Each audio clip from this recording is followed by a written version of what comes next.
Welcome back, my gardening friends. Well, this is my permanent potato bed.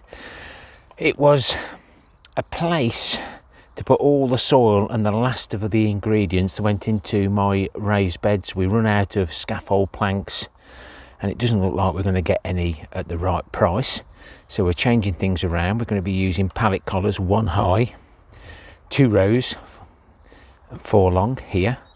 But first, I've got to harvest the potatoes that have been sat here all winter. They're probably growing under the cardboard. I've moved the blue barrels. I've moved the water to there, the empty barrels to there, and I've just started to take some of the plastic lining down, saving the screws as we go. I've used decking screws to hold all this together, so it should come apart and I'll be able to reuse the screws elsewhere. And we'll have to see whether we can make use of these pallets. If not, we'll put them down in the reuse place on our site. So I'll set you up and we'll do a bit of pause and record. This is my fish poo barrel. I've managed to get enough water out, or liquid out, from there to here so I could move it. And I've been putting that onto the leaf mould, the autumn leaves from 2021 as an activator. I've left this here before to feed the potatoes, but we're not going to be doing that no more, so we'll get it emptied, but I've had to carry the buckets across. So we'll leave it there, little and often, let it soak in, and we'll take some more across later.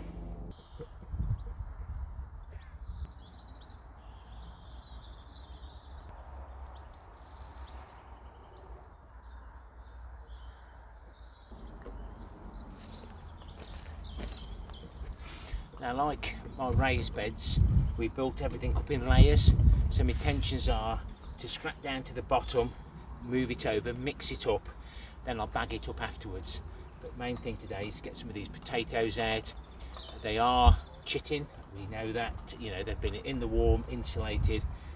The kestrel have gone mad, but as I do, I'll just move you up slowly, take it apart, see what we've got. So the first potatoes you'll see are the white potatoes that we found on plot 1 when we first took it over. I think we found about 4 seeds, and this is how we'll keep reproducing them every year.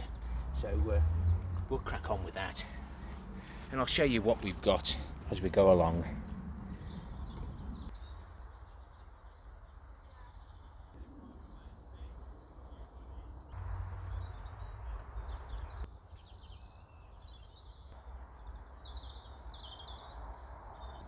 And believe it or not, these were actually planted in 2020 in the autumn, overwintered, grew all 2021, and I still haven't harvested them, but I think I'm really pleased with those.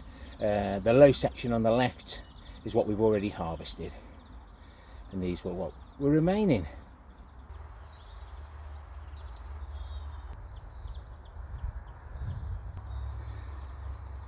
This is a bit like Time Team.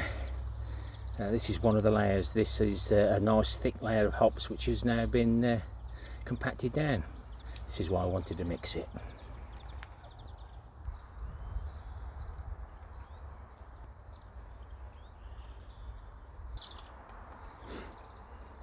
If you're not sure how a potato grows, well, there's the seed, the chits, sprouts, and there's the top bit, and it puts out roots all the way along. Some say take some chits off and plant them, but the chits still grow, so I think it's just best to chuck them in the ground.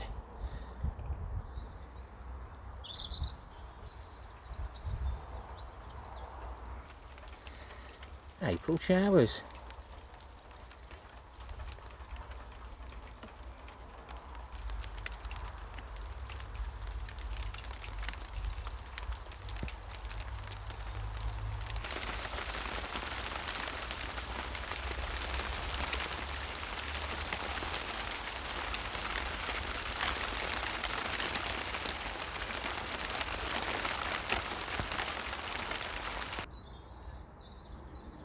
Kept some back to pot up.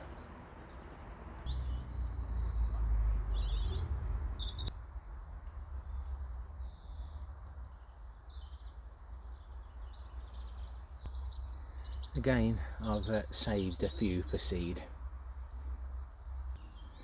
So these are my Sapo Mira, the ones that I grew from a seed pod that I had sent me, or the seed from a seed pod. And again, I've saved a few. I like to keep them going. People take the trouble to send you these things.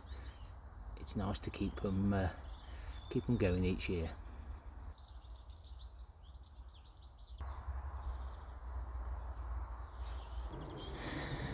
Well, we're nearly 6 minutes into this video. I've been here 2.5 hours.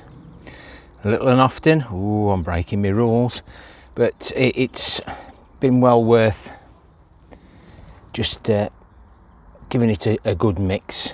And we're still finding these that people growing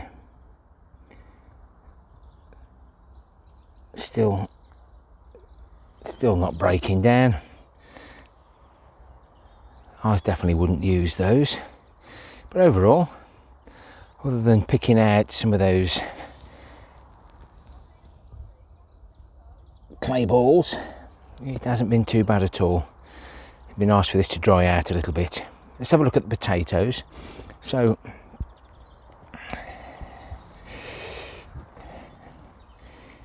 the old gloves have had a bit of stick again today. Very, very comfortable. They dry out very quickly. So these are the white potato that we found on plot 1 when we first took it over. Hashtag starting a new allotment. Nice little haul there. The pink fir apples, they cleaned up nice as well. They seem to overwinter really well. The purple ones, I don't know whether I'll get many good ones out of that. Gone a little bit scabby, but they've been in the ground a hell of a long time. Move on to the kestrels that Gary, a former plot holder here, gave me. And some of them do look nice. Some nice roasters there, again, gone a bit scabby.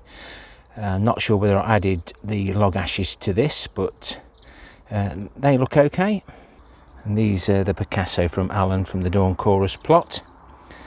Again, some of them are okay, some of them have split because of the water over the winter.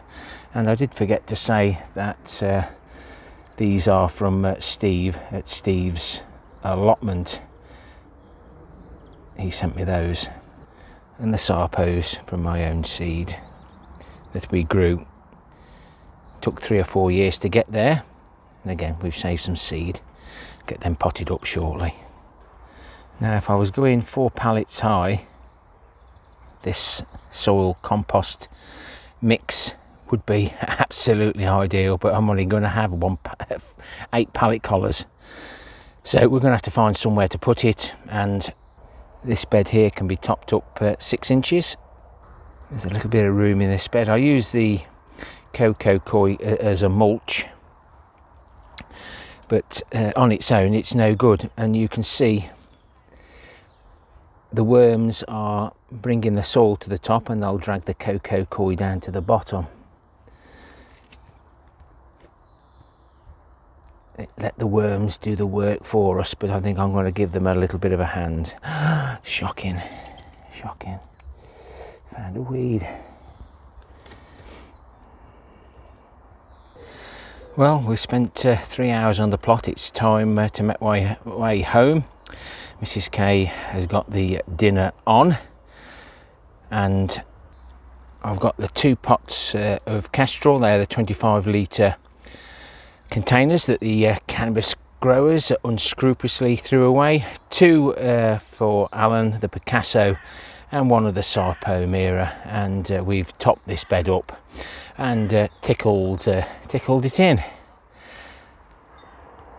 Get rid of a bit more in there and a bit more on another bed, and then we can bag some of this up, or all of it up, once I've got rid of as much as I can. After I've tidied my mess up. Another day. Happy gardening to you all. Till next time, my friends. Ta-ra for now.